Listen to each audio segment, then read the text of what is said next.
www.asliahlesunnet.com. من شرور أنفسنا ومن سيئات أعمالنا من يهده الله فلا مضل له ومن يضلل فلا هادي له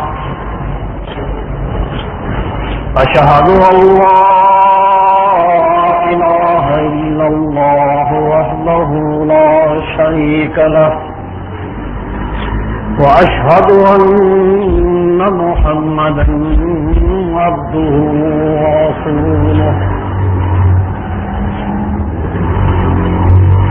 اللهم صل على محمد وعلى آل محمد كما صليت على إبراهيم وعلى آل إبراهيم إنك حميد مجيد اللهم بارك على محمد وعلى آل محمد كما باركت على إبراهيم وعلى آل إبراهيم إنك حميد مجيد أما بعد فإن خير الكلام كتاب الله وخير الهدي هدي محمد صلى الله تعالى عليه وسلم وشر الأمور محدثاتها فإن كل محدثة بدعة وكل بدعة ضلالة وكل ضلالة في النار من يطع الله ورسوله فقد رشد واهتدى ومن يعص الله ورسوله فقد ضل وغوى أعوذ بالله السميع العليم من الشيطان الرجيم من همزه ونفخه ونفثه بسم الله الرحمن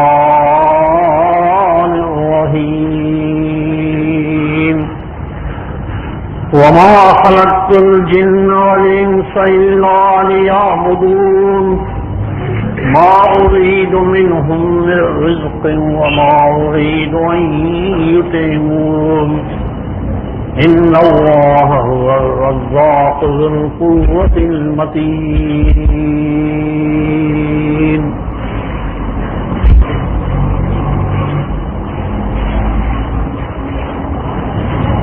انسان کو اللہ تعالیٰ نے بیکار پیدا نہیں کیا. جس انسان کو اتنی فضیلت بخشی فرمایا وَلَقَدْ كَرَّمْنَا بَنِي آدَمَ وَحَمَلْنَاهُمْ فِي الْبَرِّ وَالْبَحْرِ وَرَزَقْنَاهُم مِّنَ الطَّيِّبَاتِ وَفَضَّلْنَاهُمْ عَلَىٰ كَثِيرٍ مِّمَّنْ خَلَقْنَا تَفْضِيلًا. آدم علیہ السلام اولاد کو ہم نے بہت بڑھ ترقی اور فوقیت بخشی، عزت بخشی، اور زمین اور پانی نے دونوں میں ان کو حکومت اور برتری بخشی. دونوں میں سواری کر کے پھرتے ہیں، اپنا حکم چلاتے ہیں، اپنا کام کرتے ہیں.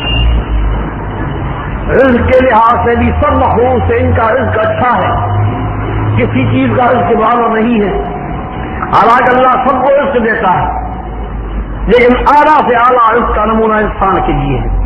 اگر اس میں تفصیل میں چلا جاؤں گا یہاں موضوع یہاں رہ جائے گا، خطبہ مکمل نہیں ہوگا. لیکن میں اس اشارہ یہ کرتا ہوں کہ جتنی بھی اللہ نے ہمارے لیے نعمتیں بنائی ہیں اور کسی کی بھی نہیں، اور فرمایا کئی مخلوق میں ان کو برتری اور فوقیت بخشی ہے. تو جس کو اتنی فوقیت بخشی ہو، اتنی نعمتوں کو نوسے کے ساتھ نوازا ہو، کیا وہ بھی بیکار ہو سکتا ہے؟ اس کی پیدائش بغیر کسی کام کے ہو سکتی، کسی مقصد کے ہو سکتی ہے. جیسے کہ ہم سمجھے کہ ہم پر کوئی جوابداری نہیں، ہم پر کوئی قانون نہیں، ہم پر کوئی ضابطہ نہیں، یہ ہم سمجھ بیٹھے ہیں، یہ غلط بات ہے. گویا کہ یہ اللہ تبارک و تعالیٰ کی یہ متعلق جو صوفیہ کہتے ہیں ان کی تصدیق ہے. وہ کہتے ہیں یہ اللہ نے ایک کھیل کھیلا ہے، نعوذ باللہ من ذالک، اللہ اس سے پاک. واہ خلق رسالہ بینما لاعبین، ہم نے کھیلا نہیں، تماشا نہیں کیا، یہ حق سے پیدا کیا ہے۔ اگر ان پر کوئی جواب داری نہیں، کوئی ان پر کوئی ذمہ داری نہیں، بنایا کہ کھیل کھیلا، یہ نہیں، بہت ذمہ داری ہے۔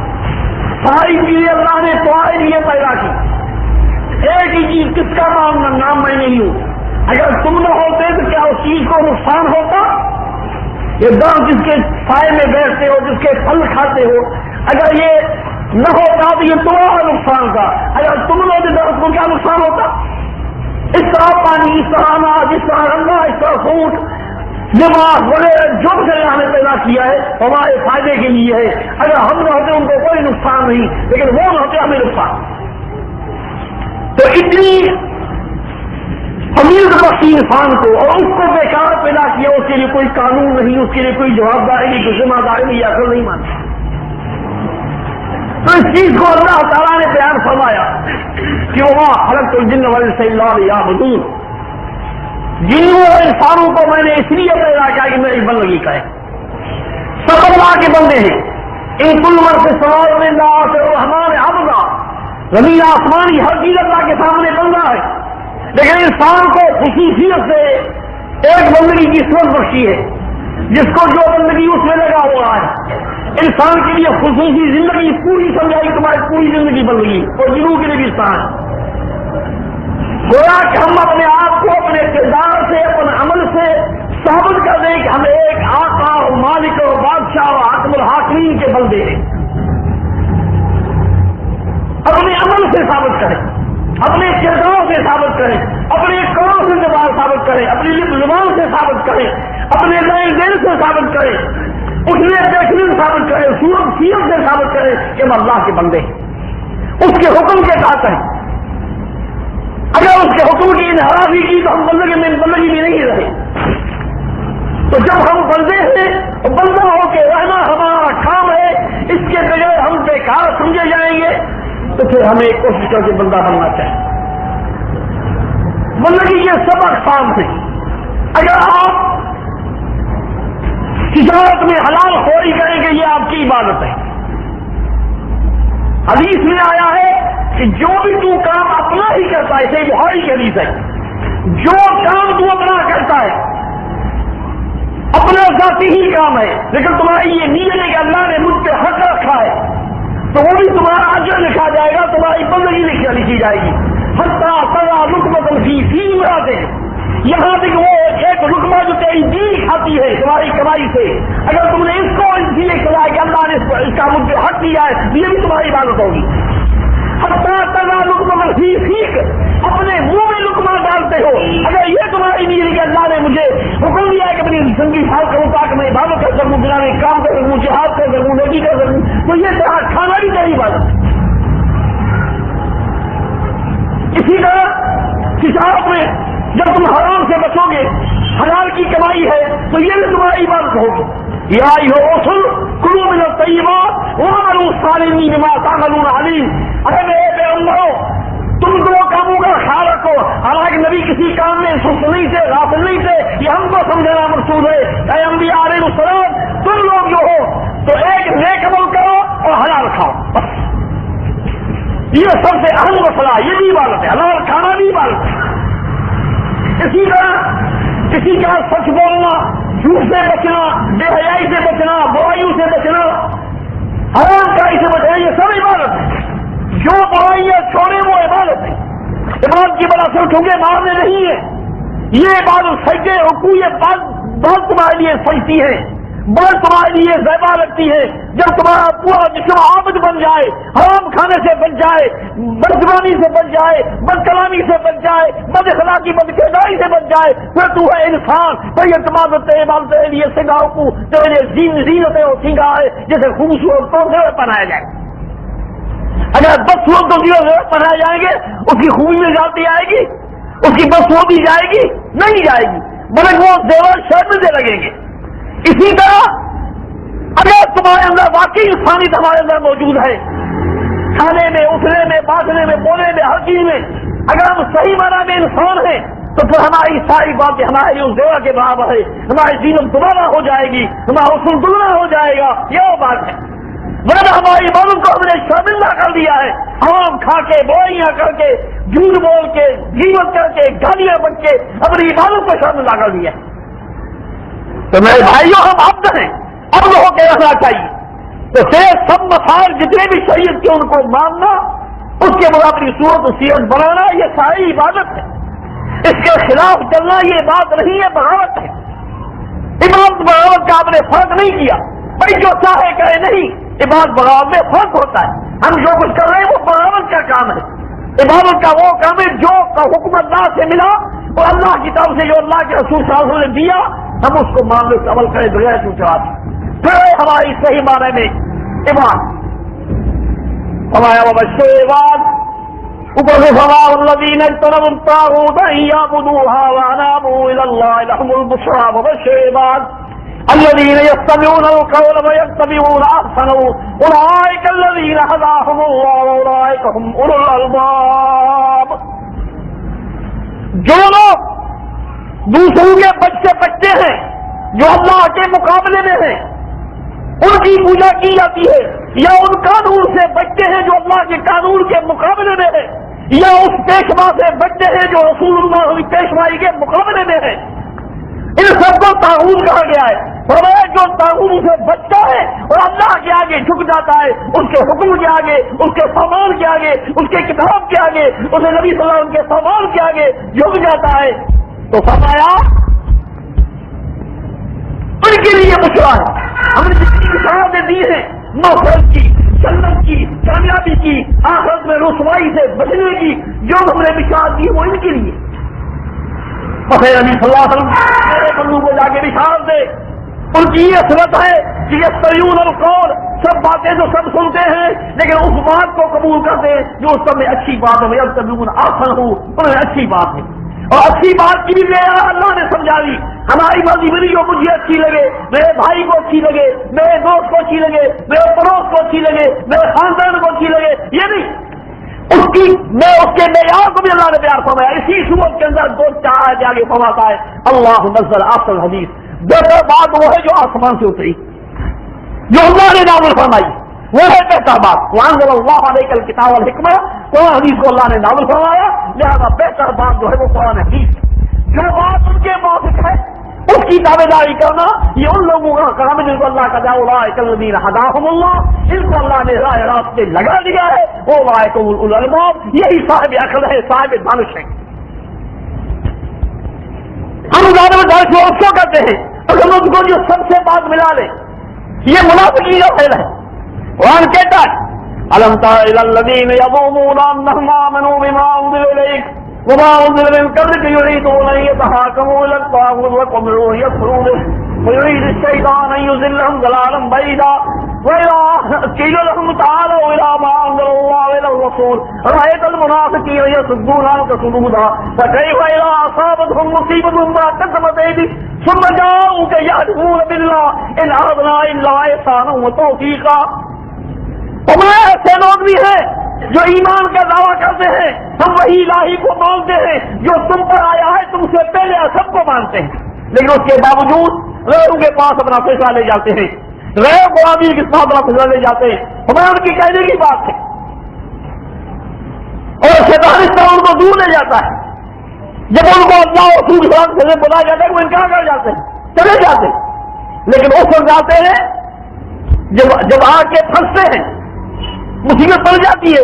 اب قرآن کی یہ سوال میں حق نہیں ملے گا، قرآن کی یہ سوال ہمیں حق نہیں ملے گا، ہمارا مذہب ہمیں نہیں دلواتا ہے، ہماری قوم ہم کو نہیں دلواتی ہے، ہمارا معاشرہ ہم کو نہیں دلواتا ہے. صرف قرآن سے ملے گا، وہاں چلے آئیں گے، کیا کہیں گے ان اردنا اللہ احسان ہو تو ہم کو ملانے والے سب کے ساتھ ملنے والے ہم کیوں حال نہیں. کہتے ہیں ملانے والے منافق کا کام ہے. مسلمان حنیف ہوتا ہے، یک طرف ہوتا ہے، مسلمان حنیف ہوتا ہے، مگر یک طرف ہوتا ہے، سب کو چھوڑ کر ایک اللہ کو مانتا ہے، اسی کے رسول کو، اسی کے کتاب کو، اسی کی شریعت کو، اسی کے وحی کو، اسی کے قانون کو، اسی کے حکم، اسی کے فرمان. تو یہ ہے عبادت، یہ سجدے، یہ رکوع عبادت ہے. بہت بڑے قسم عبادت کے ہیں، حج عمرہ، تلاوت، سخاوت، صدقات سب عبادتیں ہیں، لیکن یہ ان کے بعد ہیں. اگر تم انسان بنو گے تمہاری عبادت تمہارے لیے بڑی جیسے خوبصورت انسان کو سنگار کر. اگر تم نے ان میں سے کوئی کام نہیں کیا, مسجد میں نکلنے کے بعد وہی ڈاکو بدماشی, وہی چوری اور جھوٹ بولنا, وہی دھوکہ اس قسم کا کام کرنا, تو تمہارا کیا فائدہ؟ کچھ نہیں. پھر تمہارا مثال ہے ٹوپی کا, تمہارے ایمان کی مثال ہے ٹوپی کی. دیکھا مسجد میں ٹوپی ایسی ہوتی ہے, نماز میں پڑھ کے نماز پڑھیں گے, دیکھا نا آپ نے, تمہیں ان کو فتوا دی کہ نماز سے نہیں ہوگی. جہاں ٹوپیاں رکھی ہیں وہاں اٹھا کے پہن کے نماز پڑھنے میں نماز ختم ہوئی تو وہاں اتار کر چلے جائیں گے. ہمارا اسلام بھی ٹوپی رہا ہے. مسجد میں آتے ہوئے نمازی بھی ہے, سجدہ بھی دیتے ہیں, رکوع بھی کرتے ہیں, سجود عمل بھی کرتے ہیں, اونچی امیر بھی کرتے ہیں, لیکن باہر نکلے ٹوپی وہاں پھینک دی, بات چلے گئے, وہی سارے کام ہوتے. یہ کوئی ایمان نہیں. انسان بن جائے پھر اس کے لیے عبادت, نماز اس کے لیے زینت ہے, روزہ اس کے لیے سنگار ہے, حج اس کے لیے سنگار ہے, اسی طرح زکات سرکار اس کے لیے بھلائیاں بنتی ہیں. یہ بات مثال دے دیں کہ جتنا شکر ڈالو بڑا میٹھا ہوگا. شکر ڈالو میٹھا جب ہوگا جب پانی صاف ہو. اگر پانی میں پہلے ڈالو تو شکر کیا کرے گی؟ تو پہلے تم صاف بن جاؤ, پھر تو عبادت ہو جائے. گڑ ڈالو میٹھے ہوتے جاؤ گے, عبادت کرو اللہ کو قریب ہو جائے گی. لا الہ الا اللہ کرو بھی نہیں بننا ہو, پھر عبادت کرنے کے لیے اللہ کو قریب بن جاؤ. اگر ہمارے کو نبی وہ ساجد ہو سیدھی دے سلا ہوگی. سب سے زیادہ بندہ اللہ کے لیے سجدے میں پیشانی کرتا ہے. پھر پہلے بندہ تو بنے گا. بہر یہ سارے کام عبادت کے ہیں. اب اسلام میں موٹے کام عبادت کے جو ہیں, پہلے نماز. نماز ایک ایسی عبادت ہے جس سے مسلمان پہچانا جاتا ہے. صحابہ کے یہاں یہ معیار تھا, مسلمان پہچاننے کا معیار یہی تھا. ابن مسعود فرماتے ہیں جب اذان نماز کا ٹائم ہوتا تھا اس میں پتہ لگتا تھا. اب اذان ہوئی, جتنے مسلمان سارے اٹھ جاتے ہیں, کوئی کسی کام میں, کسی مسئلے میں, کسی جور میں, سب مسلمان چھوڑ کر جاتے ہیں. سب لوگ یہ مسلمان جب جا رہے ہیں, اور جو نہیں آیا بیٹھا ہے شاید یہ مسلمان نہیں ہے. تو انسان کو پہچانا ہے, میں آدمی کو نہیں پہچانتا, یہ نہیں کرتا مانا مسلمان نہیں ہے, تو چلتا مسلم نہیں ہے, مسلمان نہیں. یہ تھی پہچان. ہمارے پاس پہچان ہے اسلام کی کیا؟ بس کلمہ وہ مسلمان ہے, چاہے کچھ بھی کرے. نہ ملک پاکستان ہو گیا, اب وہاں زنا بکے, شراب بکے, چوری کا ہوتی رہے, حدود کو رکھا جائے, اللہ کے سامنے گستاخی کی جائے, رسول اللہ کی بےعزتی کی جائے, ہر قسم کی محبت کو دیا جائے, نام نہیں ہوتا. بس تم کل وہ ہو گئے جو کہو ٹھیک ہے. یہ جوڑ بنتا ہے نا کرنے والا کام بھی تمہارا. یہ شروع میں بات تم نے مسئلہ نکالا تھا. امام بن منبہ صاحب ہے, بخاری میں واقعہ ایسا ہے, اس کے سامنے یہ مسئلہ آیا. انہوں نے کسی نے کہا کہ تم اتنی پابندی ڈالتے ہو, حدیث میں تو یہ آیا ہے کہ لا الہ الا اللہ مفتاح الجنہ, لا الہ الا اللہ جو ہے جنت کی کنجی چابی ہے. کلمہ جنت کی چابی ہے, جس کے بعد چابی وہ کھول دے گا. تو کہا بھائیو بے سمجھی سے کام نہ لو, ما من مفتاح الا ولہ اسنان فانجز بالاسنان فتحت والا لم یفتح لک. بھائی ہر جو ہر چابیاں ہوتی ہیں انہیں دانت ہوتے ہیں, چابی میں دانت ہوتے ہیں. دانت والی چابی ہوگی تو تالا کھلے گا, اگر دانت نہیں ہوگا تو پھر خالی کیل ہوگی, پھرتی رہے گی. تو فرمان کرنے کے لیے ہمارے اعتبار دانت کے چابی تو ہے, لیکن چابی یہ دانت نہیں ہے ہمارا. قرآن بھی یہ روایت ہے یہ سب الکلم الطیب والعمل الصالح یرفعہ. تو پاک کلمہ اللہ تک پہنچتا ہے, لیکن وہ پہنچانے والا کیا ہے؟ تمہارا عمل. اگر تمہارا عمل کرنے کے موافق ہے تو وہاں پہنچے گا, اگر اس کے موافق نہیں ہے تو نہیں پہنچے گا. تو نماز صورت ہے اسلام کی, مسلمان کی شکل ہے, مسلمان کی پہچان ہے. نماز کو دیکھ کر ہم پہچانیں. یہ جو اسلام کا فیصلہ ہے, رسول اللہ نے فرمایا کہ من حافظ علی الصلاۃ کان لہ نور و نجات و برہان یوم القیامہ.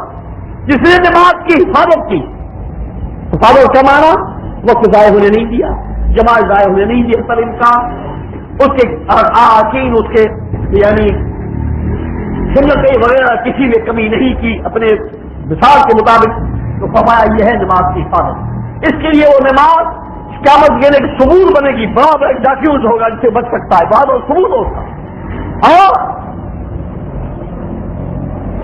اس کے لیے روشنی ہوگی, نور ہوگی. قبر میں روشنی ہوگی، وہاں نور ہوگا، روشنی ہوگی، اور قیامت میں چھٹکارے کا سبب بنے گا۔ ومن لم یحافظ علیہا، جس نے حفاظت نہیں کی، یعنی کہ نہیں پڑھی، حفاظت نہیں کی، کبھی پڑھا کبھی نہیں پڑھا، ان کے لیے وہ نماز نہ نور ہوگی، نہ نجات ہوگی، نہ قرآن ہوگی، بلکہ ان کا حشر آپ نے فرمایا کفار کے ساتھ، فرعون ہمارے ساتھ ہوگا۔ تو اس کی حفاظت کی سب سے بڑی بات ہے۔ اور قرآن نے یہ بھی بتایا ہے کہ انسان میں بہت کمزوریاں ہیں، بہت انسان میں کمزوریاں ہیں۔ فرمایا ان الانسان خلق ہلوعا اذا مسہ الشر جزوعا واذا مسہ الخیر منوعا الا المصلین الذین هم علی صلاتهم دائمون۔ فرمایا انسان کمزور پیدا ہوا ہے، اس میں نہ شکر کا مادہ ہے نہ صبر کا۔ اگر تکلیف ہوتی تو چلائے گا، بے صبری کرے گا، اگر مہربانی ہوئی تو مغرور ہو جائے گا۔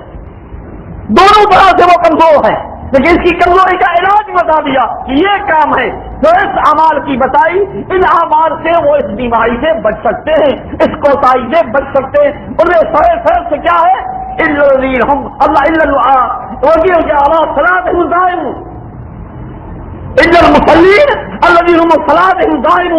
نمازی جو ہے وہ اس کمزوری سے بچ سکتے ہیں، فرمایا نمازی اس کمزوری سے بچ سکتے ہیں، لیکن ہر نماز نہیں۔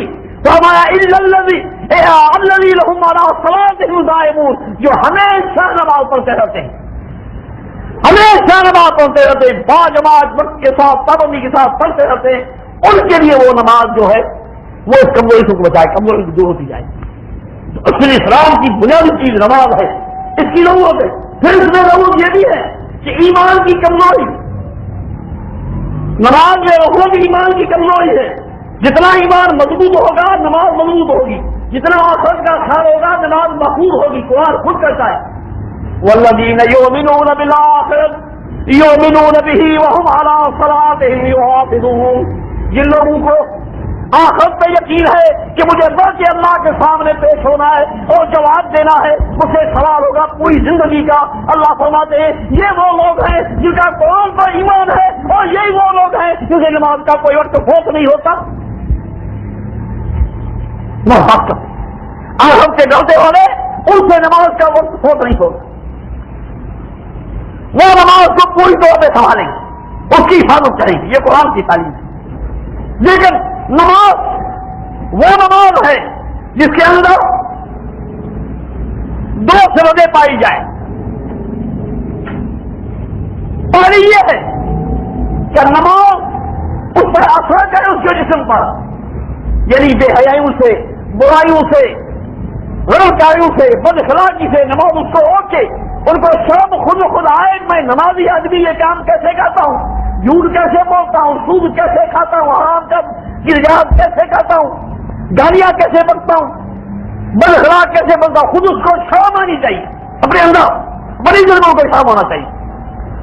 پھر قرآن کہتا ہے ان الصلاۃ تنہی عن الفحشاء والمنکر، نماز بے حیاؤں سے روکتی ہے، برائیوں سے روکتی۔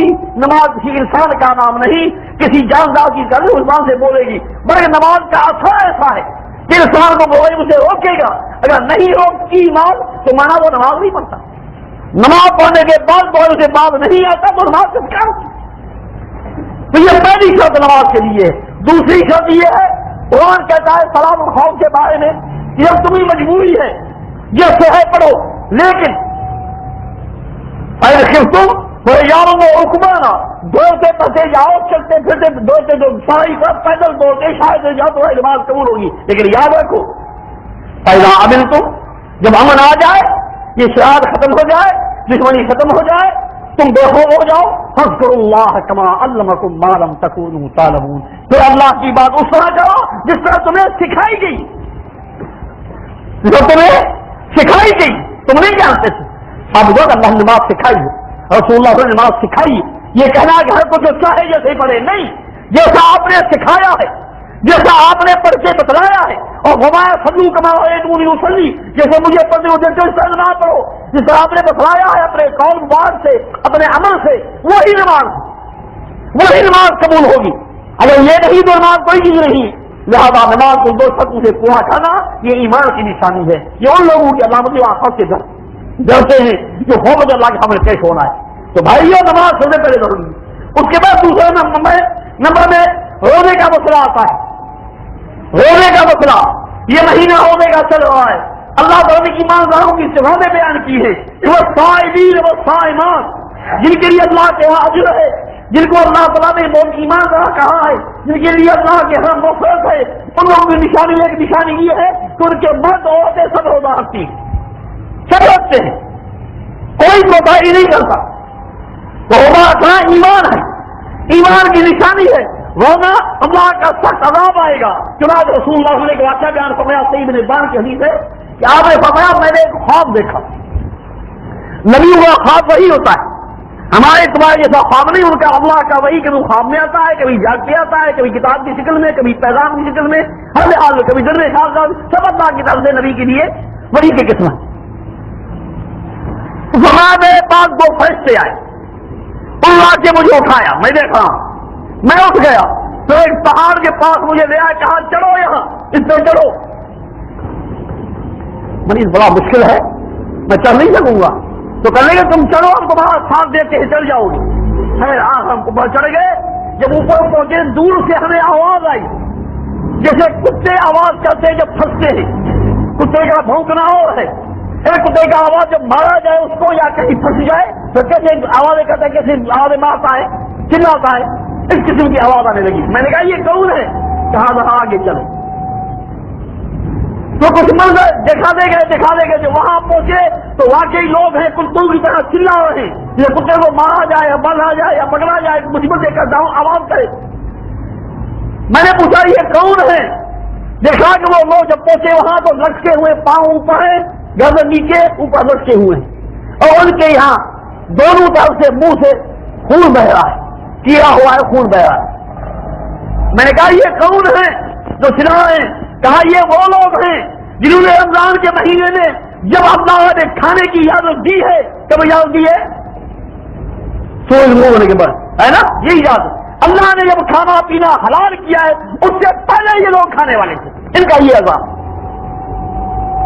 سوچو ہماری کیا حکمت ہوگی، ہمارا کیا حال ہوگا. اللہ کے بہت سونے والے کی تم، اللہ نے اتنی نعمت دی اور تم بے نیاز ہو جائے اللہ سے. اللہ کا بندہ نہ بنے، باری بن جائے اللہ. سب سے بڑا حرام تو یہ ہے ایک آدمی خنزیر کھاتا ہے، یہ حرام ہے. لیکن خدا کی قسم میں یہ زیادہ حرام ہے. تو خنزیر حرام چیز کھا لی، یہ حرام بھی کھایا، اللہ کے فیض کی بےعزتی کی، اللہ کے شاعر اللہ کی توہین کی. یہ شروع سے کھانے سے زیادہ حرام ہے. اس رمضان میں بغیر عذر کے دل کو کھانا پینا شروع کھانے سے زیادہ حرام.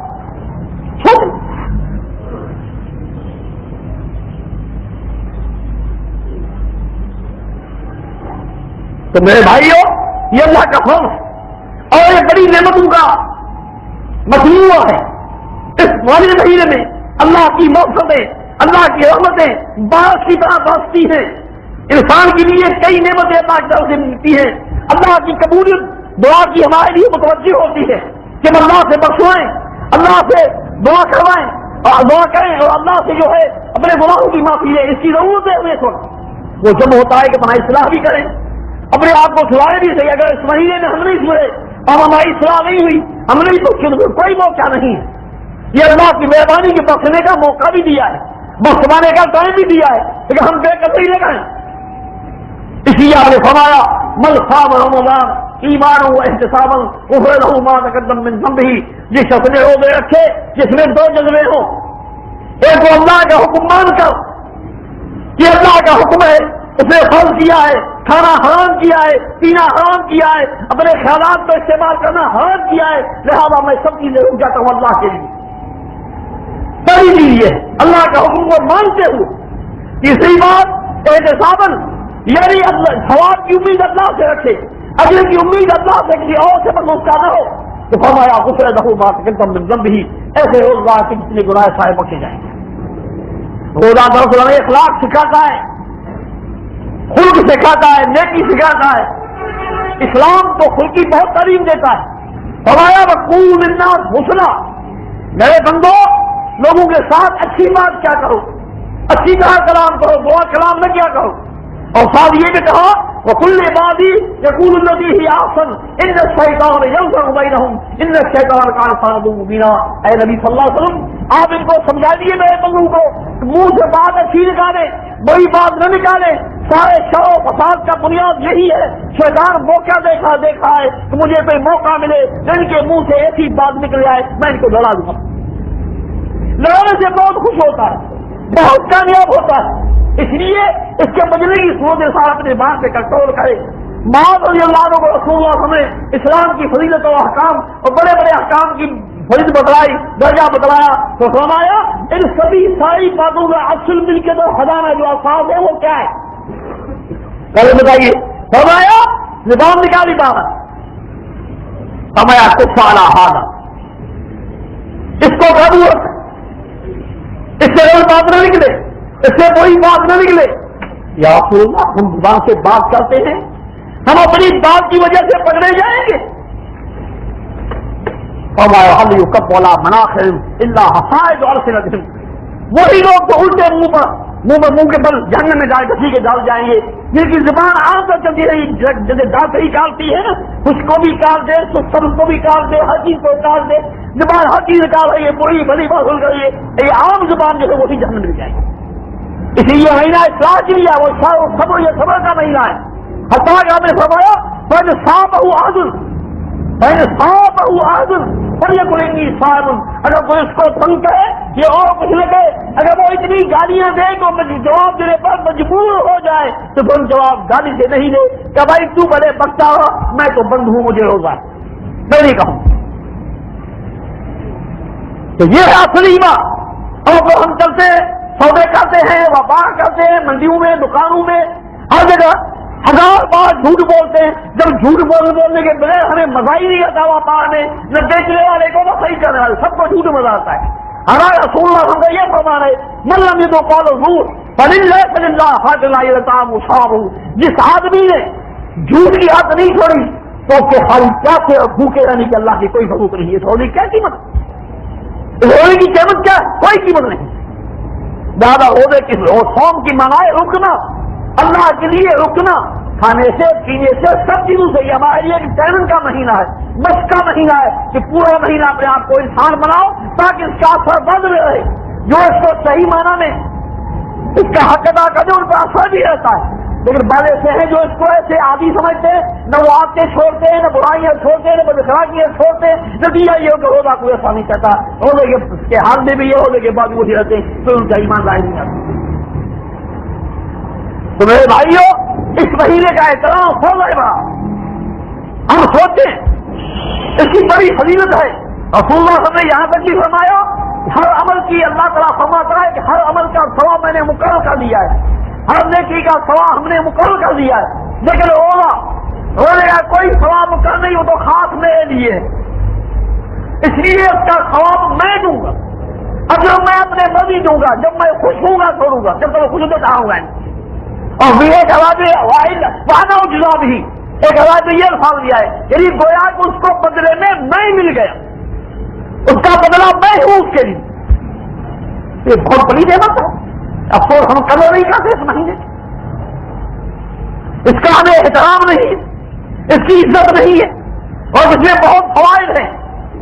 انسان کی بھی اجتماعی اس سے پیدا ہوتی ہے تاکہ دوسرے کا احساس ہو، بڑے لوگوں کو احساس ہو کہ جو غریب بچارے کچھ نہیں کھاتے ہیں ان کا کیا حال ہوگا، ہم آج دن بھوکے رہے تو پریشان ہو گئے، جو ہمیشہ پریشانوں کا کیا حال ہوگا۔ تو ہم قربانی کا اور ایک دوسرے کے ہمدردی کا اور ایک دوسرے کے ساتھ مدد اور تعاون کا اس کے جذبہ پیدا، یہ تعلیم کا مہینہ ہے، اس کو فائدہ حاصل کرو، اس سے بڑا فائدہ ہوتا ہے۔ حدیث میں آیا ہے کہ اللہ کی طرف سے روزانہ یہ اعلان ہوتا ہے اس مہینے میں، اللہ کے کو اعلان کرنے والا اعلان کرتا ہے یا باغی الشر اقصد، یا بھائی باغی الشر اکثر وہ باغی الخیر اکثر،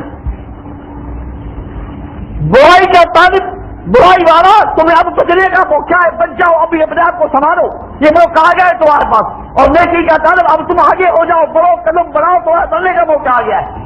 افسوس ہم نہ بڑھتے ہیں پیچھے، نہ برائی سے پیچھے ہٹتے ہیں، نہ روزہ ہے، ایسے میں روزے ہر آدمی ہنستے ہیں، ہم نے جو بھی سنا ہے کہ چکلے کی ہڈیاں بھی روزہ رکھتی ہے، ہم نے یہ بھی سنا ہے، تو کیا یہ بھی روزہ؟ تو تم نے ان میں کیا فرق ہے؟ جو مسجد میں بیٹھے ہو جو یہاں بیٹھے ہو تم میں کیا فرق ہے؟ بولو روزہ، ہاں تمہارا روزہ، تم حرام سے بچتے ہو، تم برائی سے بچتے ہو، تم فاحش سے بچتے ہو، بڑا تک الفاظ ما ظہر منہا وبطن، ظاہر خواب مخفی، جو بھی ہے اسے بچنے والا مسلمان ہوتا ہے۔ یہ ایک ہی دین ہے جو ان سے بچتا ہے۔ تو بہرحال رمضان کا روزہ بہت بڑی نعمت، اس کو مت بلاؤ، اس کی قدر آپ کو پڑے گی قیامت میں، اس وقت جب حدیث میں آیا ہے کہ قرآن اور روزہ یہ دونوں قیامت کی شفاعت کریں گے اللہ کے سامنے۔ قرآن کہے گا یا اللہ میں نے اس کی نیند رات کو خواب کی، مجھے پڑھتا رہا، اب میرے حق میں، اس کے حق میں مجھے اجازت دو میں شفاعت کروں اور میری شفاعت قبول کی جائے۔ روزہ کہے گا یا اللہ میں نے دل کو ان کو سب چیزوں سے روک دیا، میں نے کھانے سے، پینے سے، اپنے خیالات سے، شوائد سوال سے میں نے ان کو روک دیا، تو سفیدی تھی میری سفارش اس کے حق میں قبول فرماؤ۔ حدیث میں آیا کہ جو سب تعاون دونوں کی دعا شفاعت قبول ہوگی۔ اس وقت قدر ہوگا جنہوں نے روزہ نہیں رکھا ہوگا، کاش میں بھی رکھتا تو میرے دین کو چھوڑتا ہے، مجھے بات کچھ نہیں، ہم نے چھوڑ دیا۔ ایسے اللہ کے فرائض کا مخالف جو باقی ہے، ایسے لیے کوئی رسول کی شفاعت ہی نہیں ہوگی۔ شفاعت ان کے لیے ہے جو ایماندار ہیں اور یقین رکھتے لیکن غلطیاں ہو جاتی ہیں اور توبہ کرنے اللہ ان کی شفاعت قبول کرے گا رسول اللہ کی، یہ بات ہوگی۔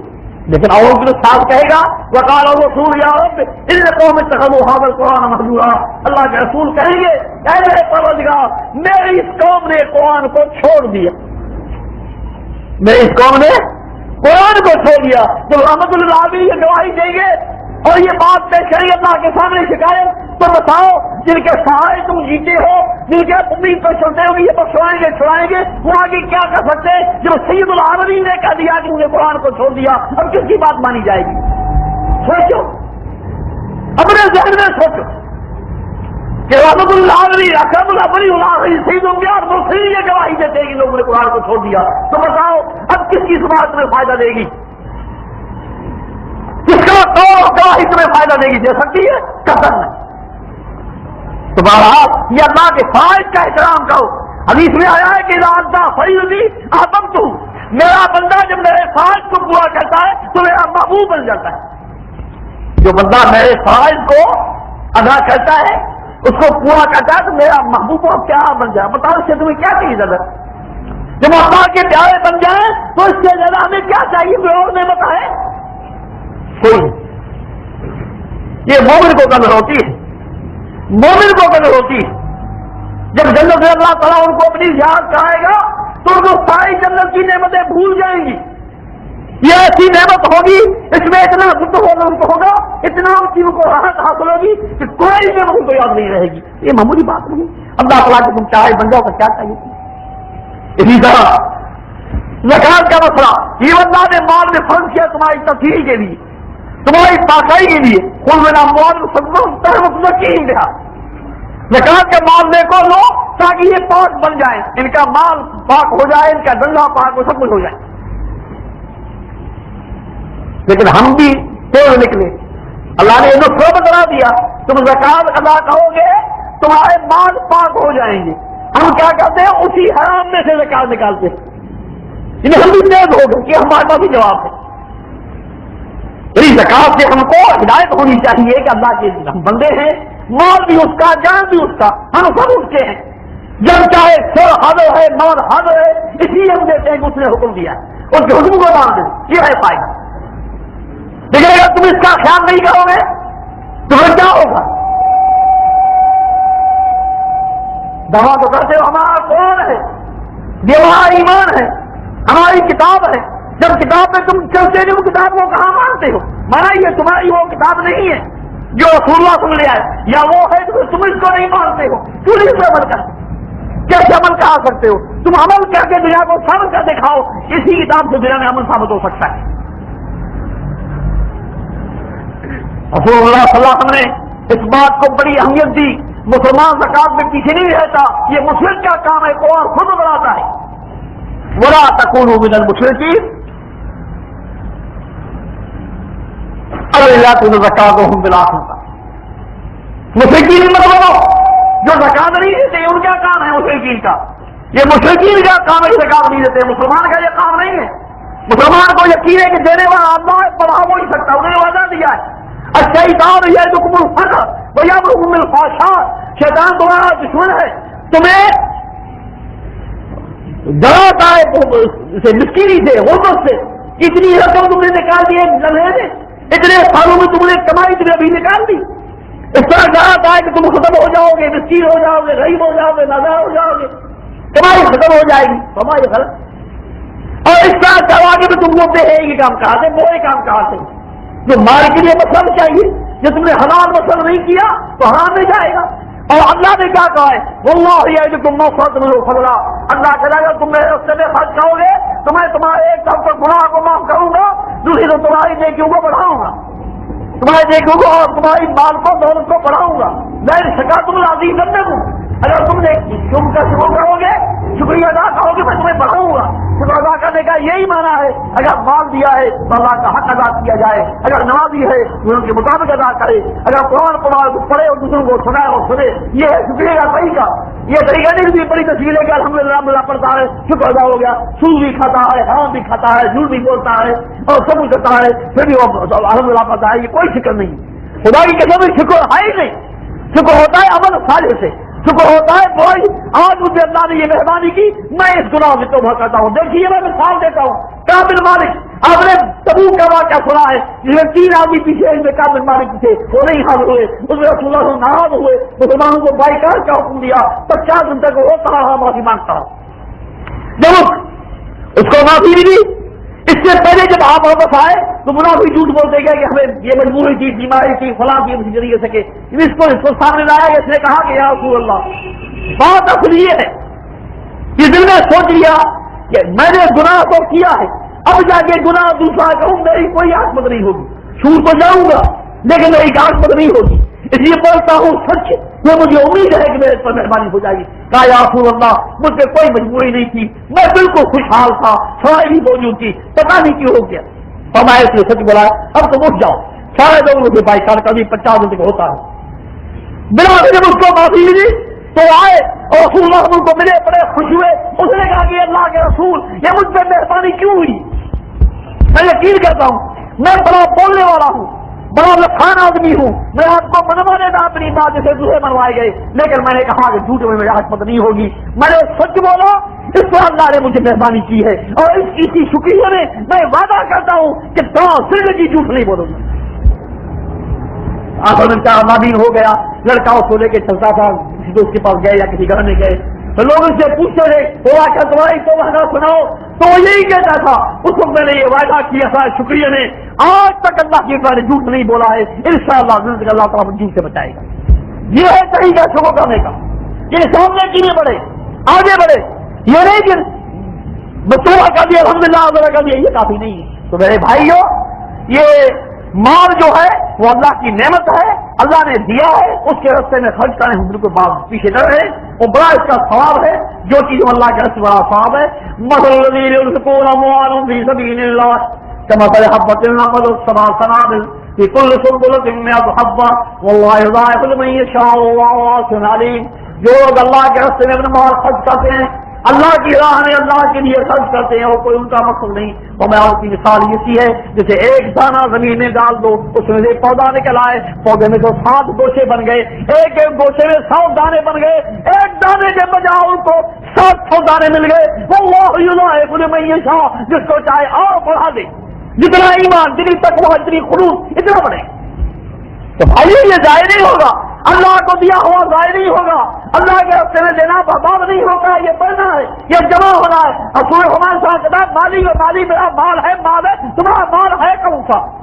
تمہارے مال ہے 2، ایک وہ جو تم نے کھایا اور کپڑے پہنے، اپنے بدل کو خوش کیا، یہ ہے تمہارا مال۔ دوسرا وہ ہے جو اللہ کے راستے میں دیا، آنکھ میں چل کر دیکھو گے۔ تیسرا تمہارے پاس تو ہے، دوسرے کھائیں گے تو مر جائے گا، دنیا کھائے گی، تمہارا مال کا ہے۔ اس لیے اللہ کے راستے میں دینا بہت بڑی بات ہے، لیکن جو بخل کرتے ہیں ان کی آنکھ کو بھی سن لو، اللہ نے مال دیا ہے، سول دیا ہے، چاندی دی ہے، پیسے دیے ہیں، زرع دیے ہیں اور کئی قسم کی تجارتیں دی ہیں، لیکن وہ زکات نہیں دیتے ہیں، ان کی آنکھ کو بھی سن لو۔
بل هو شر لهم سيطوقون ما بخلوا به يوم القيامة. جو لوگ اللہ کے راہ میں بخل کرتے، اللہ کا حق ادا کرنے میں بخیل بنتے، اے نبی صلی اللہ علیہ وسلم کے متعلق یہ گمان نہیں کرنا یہ ان کے لیے بات اچھی ہے، بس یہی بری ہے بات. وہی خزانہ سانپوں کی طرح ان کے گلے میں ٹوک بنے گے. والذین یقرضون الذهب والفضة ولا ينفقونها في سبيل الله فبشرهم بعذاب أليم يوم يحمى عليها في نار جهنم فتقوى بها جباههم وجنوبهم هذا ما كنزتم لأنفسكم فذوقوا ما كنتم تكنزون. فرمایا جو لوگ اللہ خزانہ جمع کرتے جاتے ہیں، سونا بھی ہے، چاندی بھی ہے، مال بھی ہے، جمع کرتے لیکن اللہ کے راستے میں خرچ نہیں کرتے، حق ادا نہیں کرتے. فرمایا نبی صلی اللہ علیہ وسلم کو جا کے بتاؤ کہ تمہارے لیے سخت عذاب ہے، دردناک عذاب ہے. کب؟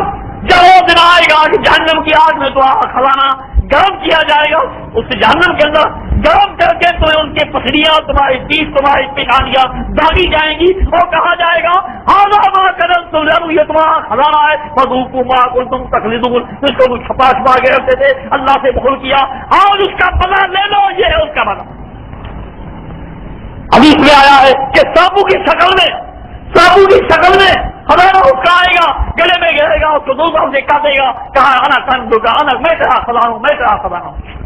اگر جانور ہے تو اس کو لٹایا جائے گا، اونٹ کی زکات نہیں دیتا، بکریوں کی نہیں دیتا، گائے کے نہیں دیتا، جانوروں کی نہیں دیتا جو حلال اللہ کی ہے. فرمایا اس کو لٹائے گا، جانور اس کو اوپر سے لفاڑتے رہیں گے اور ٹکر مارتے رہیں گے. ظالم کو ان کو پانے کا اللہ کرتا نہیں. تو میرے بھائیو، اللہ کا اللہ نہ کرنا یہ بہت بڑی خطرناک بات ہے. ہم بندے ہیں، بندے کا کام ہے کہ بندہ ہو کے رہے. بندہ جب رہے گا کہ اپنے مالک کے حکم کو قبول کرے، اس کے قانون کو قبول کرے، اس کے فرمان کا احترام. زکات یہ بہت بڑا مسئلہ ہے، اس کے اندر بہت بڑی بات ہے. سب سے پہلے بات یہی اس میں ہے ایک دوسرے کا احساس ہے. بڑے لوگ غریبوں کی خبرداری کریں گے، وہ ان کے ساتھ محبت کریں گے، ان کے دلکشی ان کے پاس ہوگی. اسلام کا سب سے بڑا یہ مسئلہ ہے. اسلام کا سب سے یہ بڑا مسئلہ، بڑا ذریعہ، اور اس کے ساتھ ساتھ مال کی پناہ بھی ہے، کمائی میں برکت بھی ہوتی ہے. آج تک ہم نے نہیں سنا کہ کوئی آدمی زکات دیتے ہوئے ختم ہو گیا اور زکاتی سے وہ جو ہے وہ بالکل مفلس ہو گیا، نادار ہو گیا. ہم نے نہیں سنا، نہ کسی نے ہم کو کسی کا واقعہ سنایا، نہ کتاب مسائل تم کو بہت بتاؤ. ہاں وہ حرام کھوری کے حرام کے خرچ سے شراب اور دوائیوں کے پیچھے انہیں اس میں تباہ ہو گئے، لاکھوں کروڑوں اربوں کا مالک تباہ ہو گئے. لیکن یہ نہیں کہ اللہ کا حق ادا کرتے تباہ. اللہ کا وعدہ ہے تو میں تو بناؤں گا. اللہ کا وعدہ وہ کہاں جائے گا؟ ان اللہ بھائی خلبیات اللہ کے وعدے کو پھیرے گا نہیں، بدلے گا نہیں. تو میرے بھائی وہ اللہ کا وعدہ ہے، یعنی ہمیں بڑھائے گا، لہٰذا ہم اس سے فائدہ لیں. البتہ یہ بات ضروری ہے کہ زکات صحیح طریقے میں ادا کی جائے. آج کل اس انتشار اور مذہبی اختلاف اور فرقہ بندی اور سیاسی اختلافوں نے ہمیں ایک دوسرے دور کر دیا ہے. ورنہ زکات میں ایک اجتماعی چیز ہے، جیسے نماز ہم جماعت سے پڑھتے ہیں اس طرح وہ بھی ایک اجتماعی چیز ہے. اس زمانے میں شروع زمانے میں مسلمانوں کے بیت المال تھے اور وہ اس میں زکاتیں جمع ہوتی تھی، اور اس میں سے جو مستحقین لوگ تقسیم کر دیتے تھے دینی کاموں میں اور جہاد میں اور دیکھیے کاموں میں، اور مسکین اور محتاج غلاموں کا وغیرہ جتنے کام تھے اس میں خرچ کرتے تھے. تو یہ لوگ انہیں بھلا دی. اب ان کا خرچ ہے کہ مرضی جو جب مذہب الگ ہو گیا، طریقہ الگ ہو گیا، تو مال کا خرچ بھی الگ ہو گیا. ہم اس کو نہیں سمجھتے. سب کو زیادہ یہ نہیں میری پارٹی کا میں اس کو دے دوں، لیکن یہ طریقہ غلط ہے. اسلام نے یہ طریقہ نہیں رکھا. اسلام کہا یہ بھی تمہارے یہ بھی جن سے نماز کی جماعت یہ بھی اجتماعی صحیح طریقہ ہے. تو یہ ہے سب لوگوں نے چھوڑ دیا اللہ ماشاء. اب اللہ کے فضل سے یہ ضرور ہے کہ جماعت احمدی سے نظام موجود ہے، ہر جگہ موجود ہے. جہاں جہاں بھی جماعت یہ لوگ رہتے ہیں دارالسنت کے ماننے والے، ان کے اندر یہ نظام ہے. تھوڑا یا بہت نظام ہے، جمع کرتے ہیں اور اجتماعیت کے ساتھ وہ جو ہے وہ مستحقین میں ختم کرتے ہیں تاکہ شکل سامنے آئے کہ اسلام کا نظام یہی. اسی اسلام کے نظام نے دنیا کو بے نیاز کر دیا، اس کو غربت کو دور کر دیا. وہ تو ہمارا پہلے ہی غربت کیا، لیکن پھر بھی غربت دور ہو گئی. اب تو سب کچھ موجود ہے. یہ کون تھا تمہارا امیر عمر بن عبدالعزیز مشہور آپ نے سنا تھا، اس کے خلاف اس کا دور تھا. تو ایک صبح مجھے گورنروں کی رپورٹ آنے لگی، اس کے پاس امیروں کی رپورٹ آئی کہ ساتھ ہمارے بیت المال میں زکات جمع ہو رہی ہے، دن بدن بڑھتی رہی ہے، لینے والا کوئی نہیں، جس کو کہتے کہا میرے پاس وہ جو میں نے لی، میں مستحق نہیں، اب کیا کریں، جو حکم ہو۔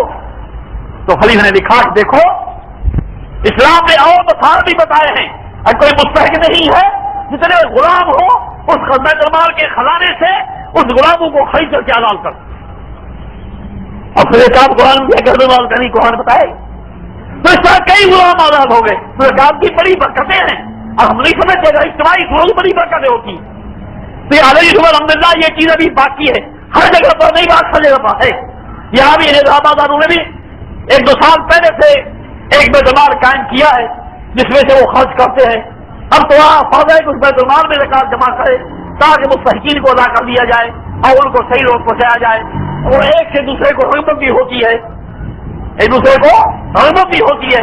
ہم جو ہے وہ کہیں کسی نے کسی کو دے دیا، یہ پتہ نہیں مستحق تھا یا نہیں، اپنے مرضی سے دے دیا، کسی دوست کے کہنے پہ دے دیا، حقیقت کو نہیں دیکھا، ادارے کے حوالے کیا جائے گا، ادارے انشاءاللہ تعالی اس کو باقاعدہ جیسے ہوتا ہے مستحقین کو یا جہاں ضرورت ہے وہاں استعمال کریں گے تو عدل کا دوبارہ ہوگا۔ تو بہرحال زکات ایک مسئلہ ہے جس میں اسلام نے بڑا زور دیا ہے۔ خلافت کے زمانے پر لوگوں نے کہا کہ رسولوں کے بعد جب کوئی زکات نہیں ہے، اور ابو بکر صدیق اللہ عنہ سے لڑائی کی اور جہاد کیا، ان کو مارا، یہاں تک کئی لوگ قتل بھی ہو گئے اور جو شہید بعد آ گئے۔ تو اسلام صحیح کا انکار کرنا کوئی آسان بات نہیں، آج تو اللہ کا بھی انکار کر دیتے ہیں، رسول اللہ کا بھی انکار کر دیتے ہیں۔ موجود ہیں وہ لوگ جو کر رہے ہیں، ان کے کلام ہم نے دیکھا ہے، ان کی زبان سے ہم نے سنا ہے، اللہ کی ذات سے حملے کیے ہیں، لیکن مسلمان کس سے نہیں ہوتے، بےغیرت ہیں، اس لیے کہ خود ان کے عمل نہیں کرتے۔ ہمارا اگر غلط ہو تو اللہ کے حکم تعمیل کریں، اللہ سے کوئی چیز بخل نہیں کرے۔ ہمیں یبخل وانما یبخل عن نفسہ، جو بخیلی کرے گا اللہ کے حق میں وہ اپنے آپ کے لیے بخیلی کرتا ہے، اپنا دروازہ بند کرتا ہے، خود نہیں ملے گا۔ ایک صحابی تھی، آپ نے ان کو فرمایا انفقی ولا تؤتی ویقع علیک، اللہ کے راستے میں خرچ کرتی ہے لیکن اپنی مشق کو منہ بند نہ کر، اپنا خزانہ بند نہ کر، اگر تم نے بند کیا تو اوپر آنا بھی تمہارا بند ہو جائے گا۔ یہی میرے بھائیوں اس مسئلے کو سمجھو، ایسے مسئلے بہت ہیں، اب ان پہ عمل کرو اور ایمان کی حقیقت سمجھو، اسلام کی حقیقت سمجھو۔ اللہ تعالیٰ کو توفیق دے، کو نیکی کی توفیق دے، اس سے نیکی الحمد للہ والسلام علی عبادہ الذین اصطفى، اما بعد فاعوذ باللہ السمیع العلیم من الشیطان الرجیم من حمزه ونفثه ونفثه، بسم اللہ الرحمن الرحیم، وقال ربكم ادعوني استجب لكم ان الذين يستكبرون عن عبادتي سيدخلون جہنم داخرین۔ میرے بھائیو، یہ مہینہ دعا کی قبولیت کا ہے، اللہ کو ہر وقت قبول کرتا ہے۔ اجیب دعوت الداع اذا دعان، جب کوئی مجھے پکارے میں اس کی دعا قبول کرتا ہوں۔ اس مہینے میں خصوصی استجابت و قبولیت ہوتی ہے میرے بھائیو، اور اللہ کی عبادت خود ہی طور پہ مقبول ہوتی ہے۔ عبادت کا سب سے بڑا کم جو ہے وہ اللہ سے دعا کرنا ہے۔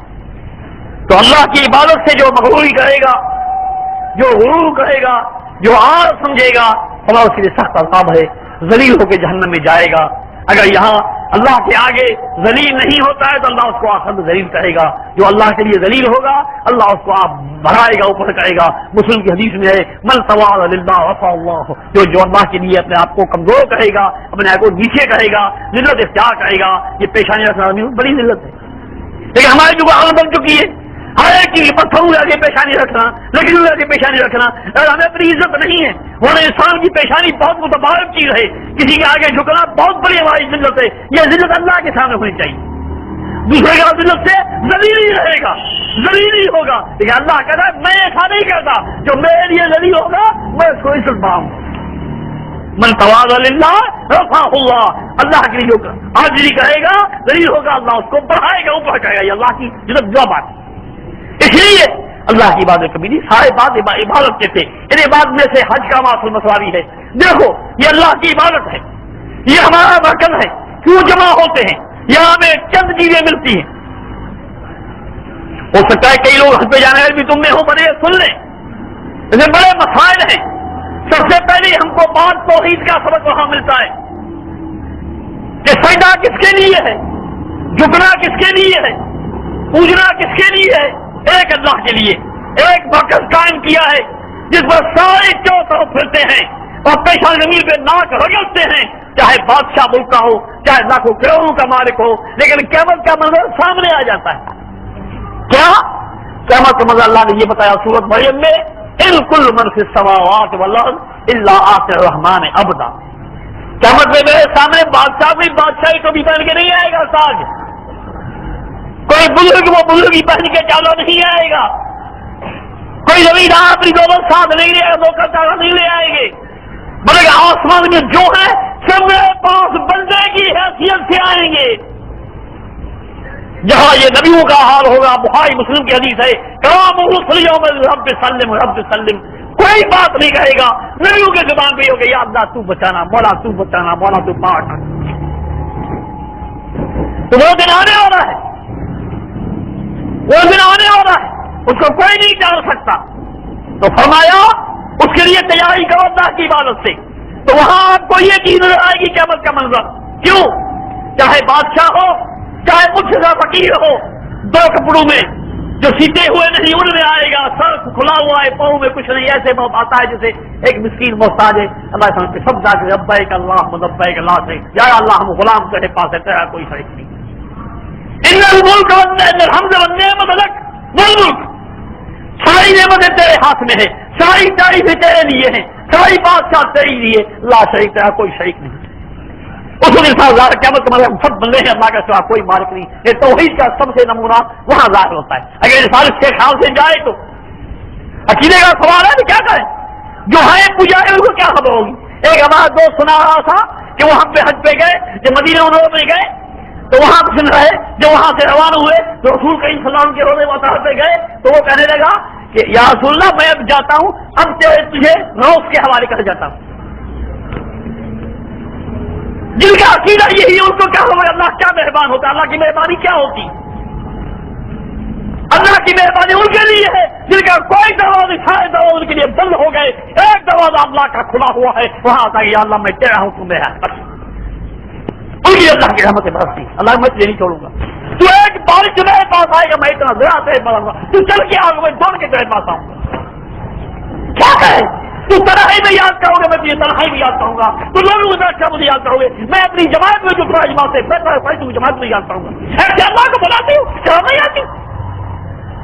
تو وہاں توحید کا سبق ملتا ہے اکبر کہ انسان دیکھے ایک مرکز ہے اور ایک اللہ کی بات کسی کی سجدہ اسی کی بات اس کے لیے پہلا سبق یہ ہے. دوسرا سبق یہ ہے کہ وہاں اتفاق اور اتحاد کا سبق ملتا ہے. کوئی وڈیرا وہاں نہیں، کوئی پیر نہیں، کوئی بادشاہ نہیں، کوئی دولت نہیں، سب ایک ہی ہے، سب وہاں میں سب بھائی. قرآن کی آیت کا منظر وہاں نظر آتا ہے، ان هذه امتكم امة واحدة وانا ربكم فاعبدون. تم سب کی ایک جماعت ہے، دو نہیں، تین نہیں، چار نہیں، زیادہ نہیں، نرکب تم ایک ہی ہو، میں اکیلا تمہارا رب ہوں. وہاں نظر آتا ہے کہ سوا اللہ کے کوئی رب نہیں، اللہ کے سوا کوئی داتا دستگیر نہیں، کوئی مشکل کشا نہیں، ہم سب اس کے بندے ہیں. یہاں انسان کو اپنا اتفاق، سب بھائی ہیں، ہم ایک دوسرے کے ہمدرد ہیں، کئی ملک کے لوگ ملتے ہیں، سارے جماعتیں ہیں، سب پتہ لگتا ہے. تیسرا سبق یہ ملتا ہے کہ دو لوگوں دوسروں کو پکارنا بیکار ہے، اللہ کا پکارنا بڑا ہے، سب کی دعا سنتا ہے. بھائی اکبر ہم نے یہ بھی دیکھا ہوا آفات کے میدان میں، تم نے دیکھا ہوگا لاکھوں آدمی جمع ہوتے ہیں، وہاں کیا حال ہے؟ دو مسئلے ایک مثال میں دے رہا ہوں، دو ساتھ بیٹھے ہیں، دو مانگ رہے ہیں، اس کی زبان دوسری، اس کی زبان دوسری. کئی لوگ ایسے کئی زبان ہیں، یہ بھائی نہیں جانتا میرا ساتھی کیا مانگ رہا ہے، یہ نہیں جانتا میرا ساتھی کیا جانتا ہے، لیکن آج کا ہمارے سب کی سن رہا ہے. سب کی بکا اپنی زبانوں میں اپنے خیال سے وہ کچھ مانگ رہا ہے زبان، اور اس کا خزانہ اتنا وسیع ہے کہ مسلم کی حدیث میں یا عبادی لو انا امرکم آخرکم وانسکم وجنکم لویتم بسید الواحد ثم سالکم بالمسرۃ فاعطی قاتل کنا بالمسر ما نکث من ملکی شیئا الا کما المقید من البحر الاوسط. فرمایا کہ میرے بندو تم سارے کے سارے جو بھی پیدا نہیں ہوئے پیدا ہو جائیں، جو مر گئے اٹھ جائیں، جن انسان سارے کے سارے بھائی یک وقت میدان میں کھڑے ہو جاؤ، عمر سے سوال کر دے ہو، کوئی کچھ مانگ رہا ہے، کوئی بڑی کوئی چھوٹی، کوئی سب کے سوالات، سبھی کے سوال ایک ہی وقت میں پورا کر دوں تو میری بات سے فرق کچھ نہیں آئے گا. اتنا اگر دیکھنا ہے لیکن صحیح کو دیکھا سمندر میں تم نکالو، کیا نکالا ہے تم نے؟ میری بات سے کوئی فرق نہیں آئے گا. تو ہر انسان کو یہ معلوم ہوتا ہے کہ پکڑانا اللہ کا جو ہے سیاح شان سب کی سنتا ہے. تو یہ حج اللہ کا فریضہ ہے. اور اس کے بعد چوتھا فائدہ اس میں یہ ہے، میں ان کو سمجھاؤں وہ یہی ہے، جب انسان ایک بیمار ہوتا ہے، ایک ڈاکٹر کے پاس گیا، دوسرے حکیم کے پاس گیا، تو کوئی فائدہ نہیں. بھائی یہ آخری علاج ہے، آخری حکیم ہے، آخری نسخہ ہے.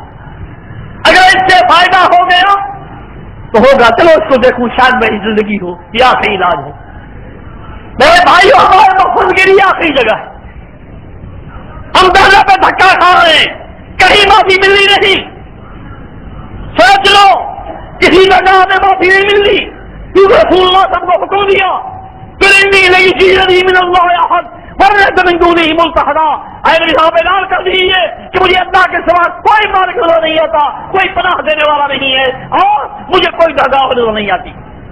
ایک ہی درگاہ اللہ کی، وہاں تم کو یہ پتا لگ جائے گا وہ یہاں کسی کی چلنی نہیں، ایک اللہ کی بادشاہت ہے، اور اسی وہی سنتا ہے، وہی مہربان ہے، اور وہی میری معافی ہو سکتی ہے. اگر کہیں نہیں تو وہاں ہو سکتی ہے. تو آپ کے انسان توبہ ہٹا کے گناہوں سے پھر حج پہ جائے، پھر تو فائدہ ہے. لیکن آج کیا ہے، ہم نے اپنی زندگی میں جتنی میری عمر ہے اس میں بھی ہم نے وہ لوگ بھی دیکھے، آج اس کے بعد بالکل الٹا معاملہ دیکھا ہے. ہم وہ دیکھتے تھے ایسے لوگ کہ کبھی وہ مسجد میں لوگ دیکھے یا اس کو کیا ہو گیا، یہ روزانہ داڑھی منہ کا نا اس کو داڑھی آ گئی، داڑھی دھونی ہے کیا، یہ سارا دن مسجد میں پڑا ہے، باہر روزانہ تجھے فون کرا جاتا ہے، کسی کی سنتے ہی نہیں، بات کیا ہے، اس کو کیا ہو گیا. اے بھائی تمہیں پتا نہیں کہ حج کر کے آیا ہے، تمہیں پتا نہیں کہ حج کر کے آیا ہے. اس حج نے یہ اثر کیا ہے کہ وہ سنت کا متبع ہو گیا، حکم کا تابعدار ہو گیا، فائد کا پابند ہو گیا، دعائیوں سے نفرت کرنے لگا. تو یہ بڑا حج کا فائدہ ہے. آج ان میں کچھ نہیں. میں نے آنکھوں سے وہ لوگ بھی دیکھے کہ یہاں وہاں سے جاتے، یہاں حاجی کہلواتے، وہاں نماز فرض بھی نہیں پڑھتے، ایسے بھی ہم نے دیکھے. لیکن کیا ان کی علامت ہوگی یہاں آنے کی حج کی؟ احرام کے کپڑے پہن کر باؤ مر کے بلڈنگ کے سامنے کھڑے ہو، جہاں بیت اللہ سیدھا نظر آتا ہے وہاں کھڑا ہو جاتا ہے، پیچھے سے ایک آدمی ان کا فوٹو لیتا ہے، یہ ایسا ہو کے پیچھے کر کے وہ فوٹو دیتا ہے، تو وہاں بیت اللہ کے سامنے کھڑا ہے اور فوٹو سے دکھا ہے دیکھو میں حاجی. آج حج کا ثبوت یہ بنا ہے، اس حج کا ثبوت تھا عمل، تمہاری اصلاح، تمہاری نیکی، تمہارے اندر برائیوں کا کم ہو جانا، نیکیوں کا بڑھ جانا، یہ تمہارے لیے ایک نشانہ تھا حج کرنے کا. آپ کیا ہے؟ تو میرے بھائیوں، بندے ہو، بندگی کو بندگی تک رکھو، اس سے آگے مت بڑھو. ورنہ آج رسول اللہ کی پیش گوئی بھی ہے، ایک روایت میں یہ آیا ہے کہ یہاں لوگ حج کرنے آئیں گے، یہاں لوگ حج کرنے آئیں گے، ان میں جو دنیادار ہوں گے وہ تجارت کے لیے آئیں گے کہ وہاں کوئی اچھی کمائی ہے. جو امیر لوگ ہوں گے وہ سیر کرنے نہیں آئیں گے، جو آج بڑے ملک میں چلے گئے سیر کرنے کے لیے.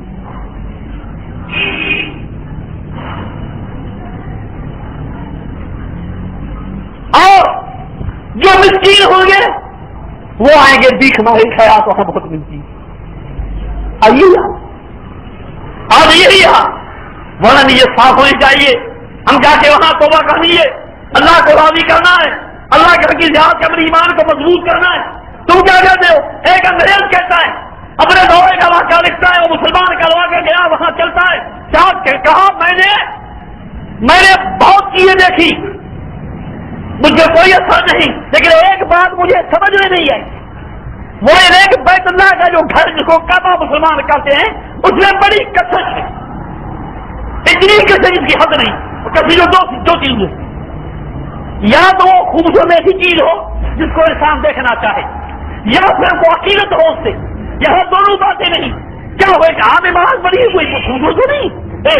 دوسری یہ کہ میں تو ہوں کبھی ان شاء اللہ کو نہیں مانتا، مجھے کیوں کیسے روٹی، یہ مجھے سمجھ میں نہ آئے. اب تک وہ سمجھے ہم سمجھتے ہیں السلام کی دعا کی جائے فجعل عافیۃ من الناس تحویل، تو یا اللہ لوگوں کو دل میں ان کی کیسے پیدا کر. یہ وہ بات ہے، مسلمان ہے تو یہی ہوگا، یہی حاصل کر کے آؤ. وہاں اپنے بھائیوں سے ملو، اپنے دوستوں سے ملو، دنیا کی تعلیم دیکھو، علم کے نظارہ دیکھو، یہ وہ چیز ہے. توحید سیکھ کے آؤ، شرک سے توبہ کر کے آؤ، سنت سیکھ کے آؤ، یہ ہے حج. باقی اور کیا ہوتا ہے؟ اسی جذبے کو ہٹانے کی وجہ سے یہ دوسرے حج بن گئے. کئی لوگ حاجی وہاں گیا تو حاجی بن گیا، وہاں بھی حاجی بن گیا، وہاں لوائی کا بھی حاجی بن گیا، ملتان کا بھی حاجی بن گیا. یہ کیوں؟ اور حج کا فلسفہ معلوم نہیں، اس کی حکمت معلوم نہیں. اللہ تعالیٰ ہمیں سمجھ دے. بہرحال ہم بندے ہیں، بندوں کا کام ہے کہ عبادت کریں. اور اپنے آپ کو بندہ ثابت کریں، اور اس سے ہماری کوئی حیثیت نہیں۔ جو بڑے سے بڑی ہے تو اللہ کا بندہ ہے۔ نہیں يستنكف المسيح ان يكون افضل لله ولا الملائكة المقربون۔ فرمایا اللہ کے انبیاء کو، اللہ کے فرشتوں کو اللہ کے بندے ہونے میں کوئی آڑ نہیں ہے، بلکہ بڑا فخر سمجھتے کہ اللہ کے بندے ہیں۔ کوئی بڑے کا غلام ہے، کوئی پیر کا نوکر ہے، مرید ہے، کوئی کسی کا ہے، کوئی آفیسر کا کلارک ہے، اس میں فخر ہوتا ہے۔ مسلمان کو صرف فخر یہ ہے کہ میں اللہ کا بندہ ہوں۔ یہ مسلمان کو فخر ہونا چاہیے۔ اللہ اس فخر پہ ہم کو قائم رکھے اور ایمان نصیب کرے، عمل صالح نصیب کرے، اور صحیح معنی میں بندے ہو کے رہنے کی توفیق دے۔ وآخر دعوانا الحمدللہ۔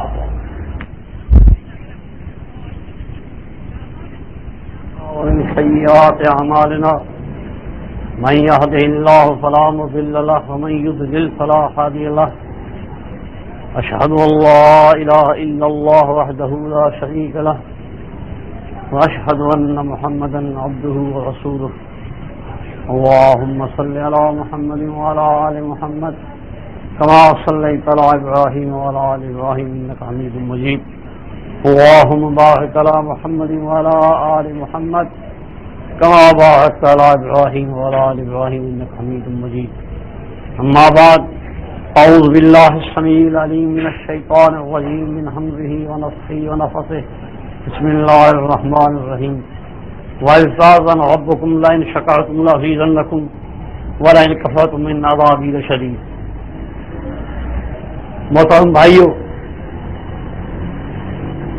یہ اللہ تعالیٰ کا بڑا احسان ہے کہ ہم کو اکٹھے ہونے، ایک دوسرے کے ملنے کے لیے ایک اور مقام بھی دے دیا۔ ہم جو ہیں، ہماری جماعت کا یہ خصوصیت ہے کہ ہم ملتے ہیں لیکن اللہ کے لیے ملتے ہیں۔ اس لیے جو مقام ہمیں حاصل ہو اللہ کے ملنے کے لیے، اللہ کی خاطر ملنے کے لیے، وہ ہمارے لیے بہت بڑا شرف ہے، بہت بڑی نعمت ہے، بہت بڑا اعزاز ہے۔ لیکن اللہ تعالیٰ کی نعمتیں بہت بے پایا اور بے حساب، بہت سی نعمتیں ہیں جن کا کوئی شمار نہیں، لیکن وہ سب نعمتوں میں بڑی نعمت یہ ہے کہ اللہ تبارک و تعالیٰ اپنے طرف قریب ہونے کے لیے بندے کو توفیق دے۔ اس سے بڑھ کر نعمت کوئی نہیں۔ دولت دینا، مال دینا، بچے دینا، بیوی دینا، خزانہ دینا، یہ ساری باتیں یہ بھی نعمتیں ہیں۔ سب سے بڑی نعمت ہے کہ اللہ تعالیٰ ہمیں موقع دے کہ اس کے دروازے کے قریب ہو جائے، اس کے نزدیک ہو جائے، تو یہ اللہ کی بہت بڑی نعمت ہے۔ اور ساتھ اللہ نے اس کے لیے اپنا قانون سمجھا دیا، میں نے تم کو بتلا دیا ہے، اعلان کر دیا ہے، جتلا دیا ہے کہ لئن شکرتم لازیدنکم، اگر تم میری نعمت کا شکریہ ادا کرو گے تو میں تمہارے لیے نعمت کو بڑھاؤں گا اور نعمت کو پائیدار بناؤں گا، اور اگر تم نے ناشکری کی تو میری پکڑ کا بکھا رکھو، بڑا سخت ہے، بڑی سخت ہے۔ تو یہ نعمت ان لوگوں کو جن کو اللہ تعالیٰ نے اپنی توحید خالص سے اور اپنے پیغمبر صلی اللہ علیہ وسلم کی سنت مطہرہ سے نوازے، اس کے لیے ان کو چنے اور منتخب فرمائے، ان کو ایسی جگہ بخشنا جہاں وہ جمع ہو کر اللہ تعالیٰ کی بندگی کرے، اور بندگی اس طریقے پہ کرے جس کو رسول اللہ صلی اللہ علیہ وسلم نے پیش کیا اپنے قول اور عمل سے۔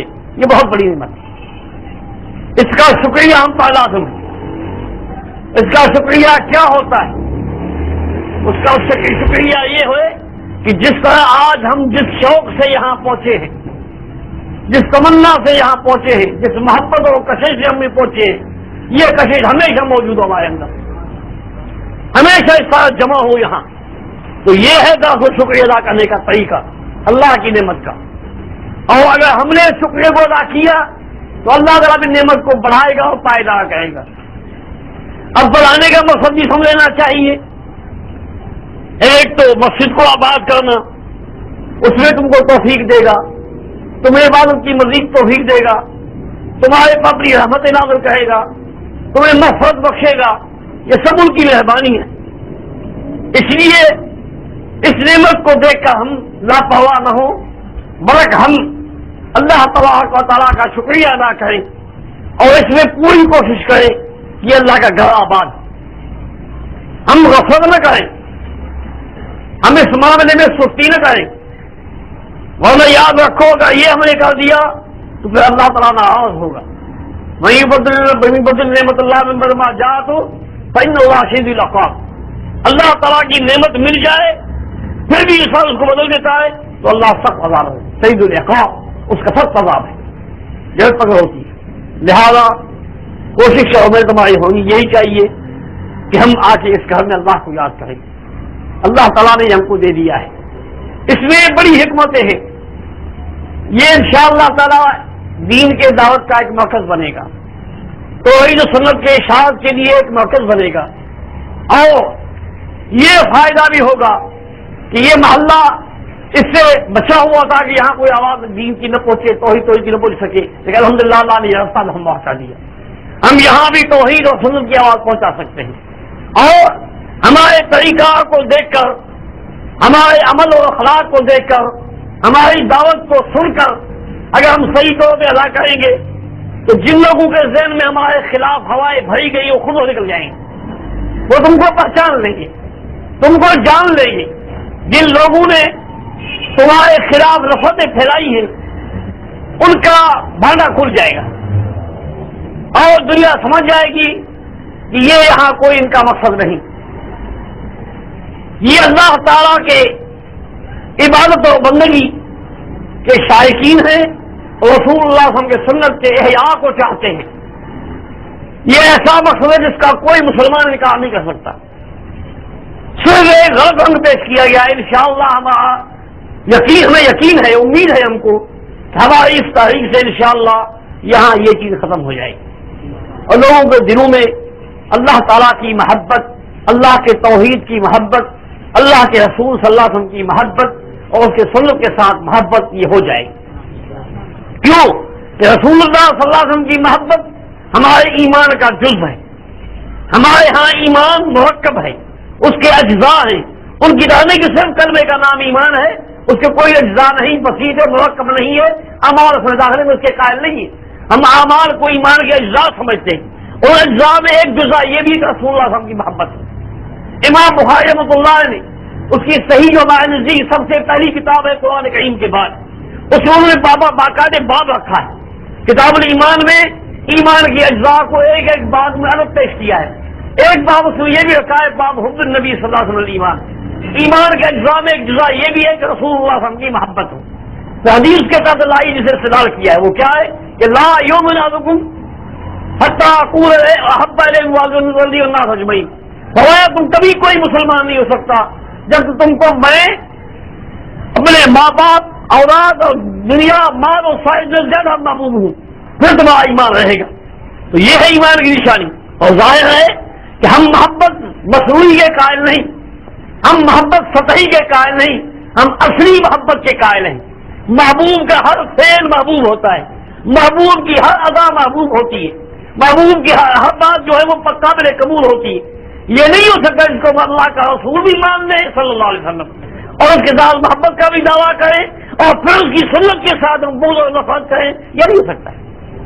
یہ میں یا رسول اللہ ہمیں خود بتلایا ہے، میں اپنی طرف سے نہیں کہتا، رسول اکرم صلی اللہ علیہ وسلم نے خود بتلایا۔ پہلی صحیح حدیث ہے من احب سنتی فقد احبنی ومن احبنی کان معی فی الجنہ، اور میرے ساتھ محبت اس آدمی کی ہو سکتی ہے جس کو میری سنت کے ساتھ محبت ہے، میرے طریقے کے ساتھ محبت ہے، اسی کو میرے ساتھ محبت ہے، میرے ساتھ مولا میرے ساتھ جنت کے ساتھ ہوگا۔ تو اللہ تعالیٰ ہم کو معیت نصیب فرمائے۔ اور اللہ تعالیٰ یہ بھی کہتا ہے کہ وہاں کی جماعتیں جو اللہ کے یہاں مقبول ہیں، انبیاء علیہ السلام کی جماعتیں اور صدیقین جو اعلیٰ درجے کے مسلمان ہیں ان کی جماعت ہے، صالحین کی جماعت ہے اور شہداء کی جماعت ہے۔ یہ جماعتیں وہ ہیں جو اللہ کے انعام کی ہوئی جماعتیں ہیں، جسے قرآن نے فرمایا ان پر اللہ کا انعام ہے۔ ان جماعتوں کی رفاقت کس کو نصیب ہوگی؟ اس جماعت کی رفاقت کس کو نصیب ہوگی؟ اس پہ سوچنا ہے۔ وہ یہ ہے اللہ تعالیٰ خود بیان فرماتا ہے وَإِن يُطِعِ اللَّهَ وَالرَّسُولَ فَأُولَٰئِكَ مَعَ الَّذِينَ أَنْعَمَ اللَّهُ عَلَيْهِم مِّنَ النَّبِيِّينَ وَالصِّدِّيقِينَ وَالشُّهَدَاءِ وَالصَّالِحِينَ وَحَسُنَ أُولَٰئِكَ رَفِيقًا۔ ذالک الفضل من اللہ وکفی باللہ علیما۔ فرمایا جو شخص اللہ اور اس کے رسول صلی اللہ علیہ وسلم کی مطابقت کرتا ہے، ان کی تابعداری کرتا ہے، ان کے حکم و فرمان پہ چلتا ہے، وہ لوگ وہ ہیں جن کو اللہ تعالیٰ ان جماعتوں میں شامل کر دیں گے جن پر اللہ کا انعام ہوا ہے۔ وہ کون ہے؟ انبیاء علیہ السلام کی جماعتیں، صدیقین کی جماعتیں اور شہداء کی جماعتیں اور صالحین کی جماعتیں، ان کو ان کی بہترین رفاقت نصیب ہوگی۔ یہ اللہ کا خاص فضل ہے جس کو چاہے دے۔ تو میرے بھائیوں، ہماری جماعت کا یہی مقصد ہے کہ ہم اللہ کے بندے ہیں، لہذا مفت کی عبادت کریں، کسی اور کے بندے نہیں۔ ہم رسول اللہ صلی اللہ علیہ وسلم کی جماعت ہے، کسی اور کی جماعت نہیں۔ اسی کی پیروی کریں، اسی کی اطاعت کریں۔ اللہ نے ہم پر اسی کا حق رکھا ہے۔ وما صلی اللہ علیہ رسول الا لیطاع باذن اللہ، ہم جس رسول کو بھیجتے ہیں اس لیے اس کی اطاعت کی جائے، لہذا رسول اللہ صلی اللہ علیہ وسلم کا ہم پر حق ہے کہ ہم اس کی اطاعت کریں، اور اللہ کا ہم پر حق ہے کہ اس کی خالص عبادت کریں۔ لہذا ہماری جماعت میں جنجالی شان حاصل ہے۔ گنہگار ہم ہیں، ہم اپنی پاکیزگی کا دعویٰ نہیں کرتے، اپنا تقدس ظاہر نہیں کرتے، ہم غلطیاں اپنی کہا کرتے اللہ کے آگے ان سے معافی مانگتے ہیں، لیکن اس کے ساتھ ساتھ یہ بھی کہتے ہیں کہ الحمدللہ اللہ تعالیٰ نے دو مہربانیوں سے ہمیں نوازا ہے۔ ایک یہ کہ ہم اللہ کے سوا کسی اپنا معبود نہیں جانتے، اور رسول اللہ کے سوا اپنا کسی کو قائد نہیں جانتے، لہذا ہم اسی کی ایک اللہ کی عبادت کرتے ہیں اور اسی ایک محمد رسول اللہ صلی اللہ علیہ وسلم کی اطاعت کرنا اپنے فرض جانتے ہیں۔ انشاءاللہ ہماری یہ مسجد درسگاہ بنے گی، یہ اس دعوت کے لیے، ان دو چیزوں کو ان سنت کی اشاعت کے لیے ایک درس بنے گا، ایک مرکز بنے گا، اور انشاءاللہ تعالی جو لوگ ان سے ناواقف ان کی واقفیت ہوگی، جن کے دل میں شبہات ہیں وہ دور ہو جائیں گے، جو ہم سے دور رہتے ہیں غلطی فہمی کی بنا پر، وہ انشاءاللہ سمجھ لیں گے کہ ہم کسی کے دشمن نہیں ہیں، ہم کسی کو برا نہیں جانتے، ہم کسی نیک آدمی کے دشمن نہیں، کسی سارے آدمی کے دشمن نہیں، کسی ولی اللہ کے دشمن نہیں، لیکن ہم ولی اللہ اس کو مانتے ہیں جس کو اللہ ولی کہتا ہے۔ تو ہم جس کو اللہ ولی کہیں، اللہ نے قرآن میں بتا دیا ہے ان اولیاء المتقون، اس کے ولی صرف وہی ہیں جو پرہیزگار ہیں، اس سے ڈرنے والے ہیں، برائیوں سے بچنے والے ہیں، گناہوں سے بچنے والے ہیں، اور فرمایا الذین آمنوا وکانوا یتقون، جن کے اندر ایمان ہے اور تقویٰ ہے، جتنی زیادہ تقویٰ ہوگی، جتنی پرہیزگاری زیادہ ہوگی، ذرا ایمان عقیدہ مضبوط ہوگا، وہ اللہ کا بڑا ولی اللہ ہوگا۔ ہم چاہتے ہیں کہ ہم اللہ سے ڈریں اور اسی کی عبادت کریں، ہم اس چیز کی دعوت دیتے ہیں۔ بہت خوشی کی بات ہے کہ اس سے ہم نے یہ مسجد اللہ تعالیٰ نے ہمیں ہاتھوں یہاں تعمیر کرائی ہے، آگے اس کی تکمیل وہی فرمائے گا، یہ امید ہے، لیکن اس کا فریضہ ہم پر بھی آتا ہے۔ پہلا مسئلہ یہ ہے کہ ہم اس کی آبادی میں سب دلچسپی رکھیں، کیونکہ یہ ایک آدمی کا مقام نہیں ہے، ایک آدمی کا گھر ہے، ساری جماعت سب مسلمانوں کا اس میں حصہ ہے، لہذا سب اس میں پوری طرح سے تعاون کرے۔ تعاون سب سے بڑا یہ ہے کہ اس کے سنبھالنے کے لیے، اس کی عبادت کے لیے، آباد کرنے کے لیے۔ پھر دوسری بات یہ کہ ہم اس کو آباد کریں، ہم اس کو آباد کریں، اپنا عقیدہ درست بنائیں۔ ان لوگوں کا مسجدوں میں حق ہوتا ہے کیونکہ مسئلے اللہ کی ہیں، کسی کے ہوتا کہ بنگلے ہو سکتے ہیں، بلڈنگیں ہو سکتے ہیں، حویلیاں ہو سکتی ہیں، لیکن مساجد صرف اللہ کے لیے، وَأَنَّ الْمَسَاجِدَ لِلَّهِ، مساجد صرف اللہ کے لیے ہے، لہذا ان کا ہم پر حق ہے کہ ہم اس کو ادا کریں، لیکن سنبھالنے مسجد کے سنبھالنے والوں کے لیے ایک شرائط اللہ نے بتلائی ہے، فرمایا انما یامر مساجد اللہ من آمن باللہ والیوم الآخر واقام الصلاۃ وآتى الزکاۃ ولم یخش الا اللہ وخاف اللہ من المخلوقین۔ فرمایا جس آدمی کے 5 صفتیں ہیں، 5 خصلتیں موجود ہیں، وہی مسجد کو آباد کر سکتے ہیں، وہی مسجد کو سنبھال سکتے ہیں، وہی مسجد کو غیر آبادی سے بچا سکتے ہیں۔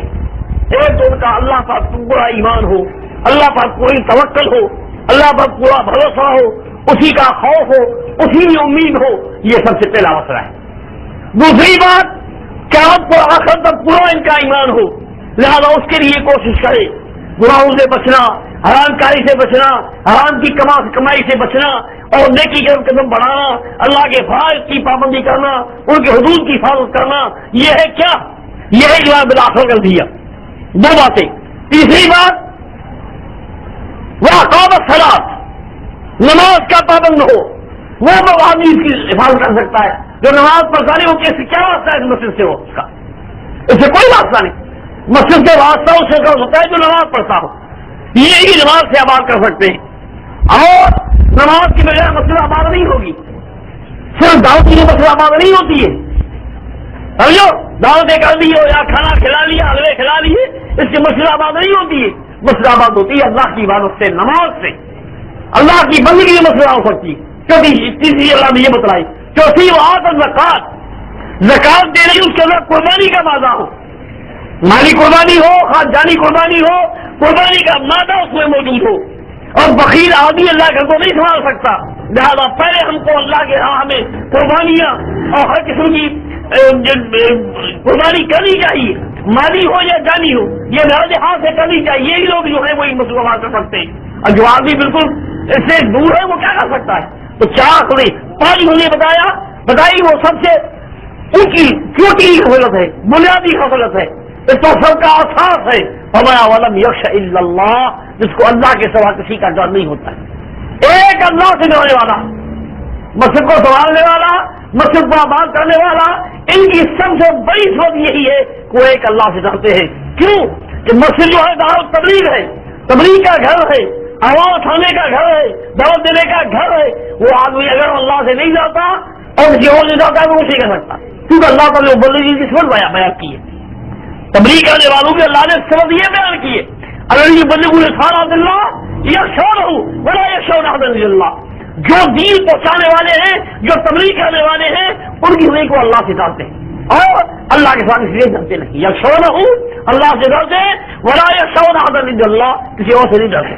یہ ہے صفت مسلمان کرنے۔ لہٰذا میں عرض کروں گا کہ آج اللہ کا شکریہ ادا کرو کہ انہوں نے آپ کو یہاں بھی جگہ عبادت کرنے کی یہ برطوری کا مرکز دے دیا ہے۔ اس کا شکریہ ادا کرنے کا طریقہ یہ ہے کہ اس کو آباد کرنے کی کوشش کرو، اس کو آباد کریں گے تو یہ ہے تمہارا شکریہ۔ اگر تم آبادی کا خیال نہیں کیا، تمہارا نہیں جذبہ نہیں ہے، تو پھر آپ نے شکریہ ادا نہیں کیا۔ تو ہم بھی یہ چاہتے ہیں اللہ تعالیٰ ہم کو شکریہ ادا کرنے کی توفیق دے، اس سے بڑھ کر کوئی نعمت نہیں ہے، سب سے بڑی نعمت میں پہلے عرض کر چکا ہوں، اور اس نعمت کا شکریہ بہت بڑا ہے۔ اگر ہم اس کو آباد کرتے رہیں گے پوری محنت سے، پوری کوشش سے، تو انشاءاللہ تعالیٰ یہاں سمجھ بن سکتا ہے، ہمارا صاحب بن سکتا ہے۔ لیکن ہم نے غلط چیز کر دی تو کوئی فائدہ نہیں ہے۔ اس لیے اللہ سے دعا کریں کہ جیسے آج ہم کو یہ خوشی دکھائی ہے جب سے ہم آگے یہاں جمع ہوئے ہیں، اللہ کے گھر کو دیکھا اور زیارت کی اور اس کو آباد کیا، نماز شروع کیا آج نماز عشاء پہلی شروع کی آج یہاں نماز، اس طرح ہم کہتے ہیں کہ اللہ ہمیشہ یہ اس طرح آباد ہو، ہمارا دل اس سے لگا رہے، کیونکہ رسول اللہ صلی اللہ علیہ وسلم نے 7 آدمیوں کا ذکر کیا ہے، 7 آدمیوں کا، فرمایا وہ 7 وہ آدمی ہیں جو قیامت دن اللہ کے سائے میں ہوں گے، یوم لا ظل الا ظلہ، اور کوئی سایہ وہاں نہیں ہوگا، کوئی پناہ کی جگہ نہیں ہوگی، ایک اللہ کے وہاں پناہ کی جگہ ہوگی۔ ان میں سے ایک شخص نے یہ کہا کہ قلبہ معلق بالمسجد، اس کا دل مسجد سے اٹکا ہوا ہے، پھنسا ہوا ہے، نکلتا ہے تو انتظار میں ہوتا ہے کہ کب موقع ملتا ہے آنے کا۔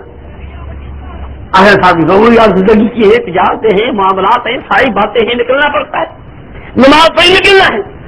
اللہ کو سمجھے کہ بولا تو اللہ نماز باہر میں جاؤ بس لا کر کماؤ، قرآن یہ سکھاتا ہے۔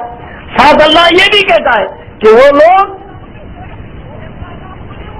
یعنی پوری تنظیم سے اس کو بھلاتے نہیں، اس کو بھلاتے نہیں، ہمیشہ یاد رکھتے، ان کا دل لگا ہوا ہے مسجد سے، جب نکلتا اپنے کام میں لگ جاتا، اپنے کاروبار میں معاملات میں لگا ہوا ہے، لیکن دل اس کا اٹکا ہے ادھر کہ کب سے اپنے مولا کے پاس جانے کا موقع مجھے ملتا ہے۔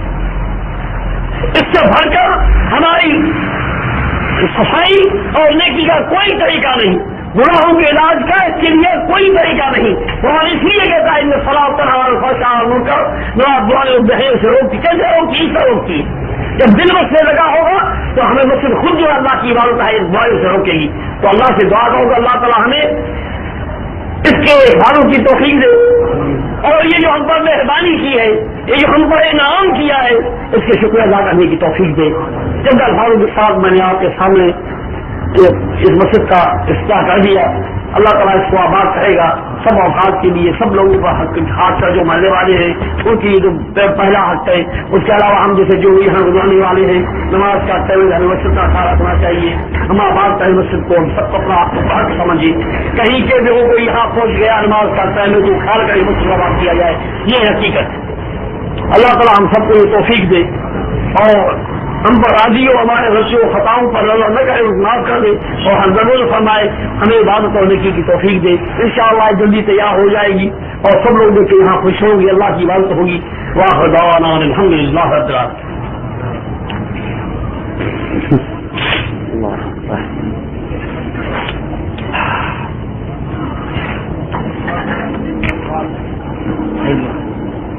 دعا لوگوں کہ اللہ تعالیٰ ہمیں جو کچھ سنا ہے جو کچھ کہا اس پر عمل کی توفیق دے. رحمتنا اہل الثناء والمجد كما ربنا اغفر لنا ذنوبنا واسرافنا فيما نسينا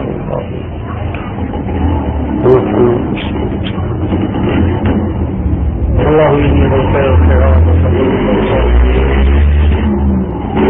اللهم اني اسالك بما يحب من قبل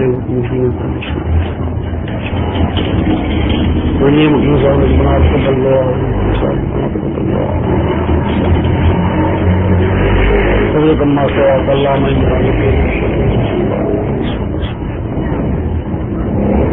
وارفعنا بما علمنا وبما لا الله نسألك